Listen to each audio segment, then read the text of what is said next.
നമ്മുടെ പ്രാർത്ഥനകൾ പലപ്പോഴും ഒരു ടെക്സ്റ്റ് മെസ്സേജിൻ്റെ റിപ്ലൈക്ക് വേണ്ടി കാത്തിരിക്കുന്നത് പോലെയാണോ?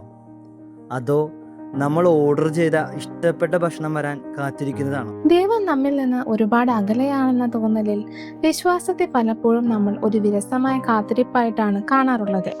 എന്നാൽ ഈശോ സ്വർഗത്തിലേക്ക് പോയപ്പോൾ എവിടെയോ ഉള്ള ഒരു സ്വർഗത്തിൽ പോയി നമ്മളെ ഒറ്റയ്ക്കാക്കുകയല്ല ചെയ്തത്. പകരം പ്രാർത്ഥനയോടെ കാത്തിരിക്കാനാണ് അവിടുന്ന് നമ്മളോട് പറഞ്ഞത്. കാരണം പ്രാർത്ഥന എന്നത് ഒരു വെയിറ്റിംഗ് റൂമല്ല, അതൊരു ഉണർവാണ്, ഒരു തിരിച്ചറിവാണ്. ആവിലാലെ വിശുദ്ധ ത്രേസ്യ പുണ്യവതി പറയുന്നത് പോലെ ദൈവത്തെ അന്വേഷിച്ചു പോകാൻ നമുക്ക് ചിറകുകളെ ആവശ്യമില്ല.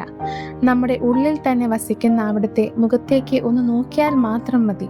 അതുകൊണ്ട് ഈശോ നമുക്ക് നൽകിയ, എന്നാൽ നമ്മൾ മറന്നുപോയ ആ ദൈവമക്കൾ എന്ന അവകാശം തിരിച്ചറിയാനുള്ള സമയമായി മാറട്ടെ നമ്മുടെ പ്രാർത്ഥനകൾ.